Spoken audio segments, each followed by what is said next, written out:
നമ്മുടെ പള്ളിപ്പെരുന്നാളുകളിൽ ഏറ്റവും കൂടുതൽ ഇമ്പോർട്ടൻ്റ് ആയിട്ടുള്ള സംഭവമാണ് വീടുകളിലേക്ക് അമ്പ് എഴുന്നള്ളിക്കുക എന്നുള്ളത്. അപ്പോൾ എൻ്റെ വീട്ടിലേക്കുള്ള അമ്പ് ഞാനാണ് എടുത്തത്. ഏകദേശം ഒരു 5-6 വർഷമായിട്ട് സ്ഥിരം ഞാൻ തന്നെയാണ് വീട്ടിലേക്ക് അമ്പ് എടുക്കാറുള്ളത്. അപ്പോൾ അമ്പ് കൊണ്ടുവന്നിച്ചു പ്രാർത്ഥിച്ചു, ഭയങ്കര സന്തോഷമായി. 1-2 വീടൊന്നും അല്ല കേട്ടോ, നമ്മുടെ യൂണിറ്റിൽ തന്നെ ഏകദേശം 65-ന് മുകളിൽ വീടുകളുണ്ട്.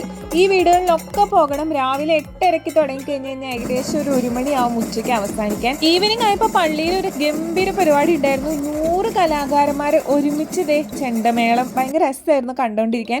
അത് കാണിക്കാൻ വേണ്ടി ഞാൻ അമ്മാമ്മേനെ കൊണ്ടുപോയിണ്ടായി. അമ്മാമ്മയുടെ ഭയങ്കര ആഗ്രഹമായിരുന്നു അത് കാണുന്നത്. അങ്ങനെ അമ്മാമ്മയും ഞാനും കൂടെ ഒരു ഐസ്ക്രീം ഒക്കെ കഴിച്ച് ചെണ്ടമേളമൊക്കെ ആസ്വദിച്ച് വീട്ടിലേക്ക് തിരിച്ചു വന്നു. പള്ളിപ്പെരുന്നാൾ ആയി കഴിഞ്ഞ് കഴിഞ്ഞാൽ അമ്മയ്ക്ക് എത്ര തിരക്കാണെങ്കിലും വട്ടയപ്പം, ഉണ്ണിയപ്പം ഇതൊക്കെ ഉണ്ടാക്കാന്നുള്ളത് അമ്മയുടെ സ്ഥിരം പരിപാടിയാണ്.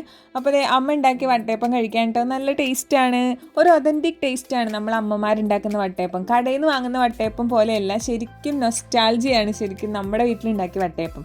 അത് കഴിഞ്ഞ് ഈവനിങ് ആയി കഴിഞ്ഞപ്പം പ്രദക്ഷിണം ഉണ്ടായിരുന്നു. ശനിയാഴ്ചത്തെ വലിയ നീണ്ട പ്രദക്ഷിണം. അപ്പോൾ ആ പ്രദക്ഷിണത്തിലൊക്കെ പങ്കുചേർന്നു. നമ്മുടെ വീടിൻ്റെ അടുത്തുള്ള സ്ഥലമാണ് ത്രിവേണി. ഇവിടെ ഭയങ്കര ആഘോഷമായിരിക്കും പ്രദക്ഷിണം കടന്നു പോകുമ്പം. അപ്പോൾ ഇതൊക്കെയാണ് അവിടുത്തെ കലാപരിപാടികളായിരുന്നത്.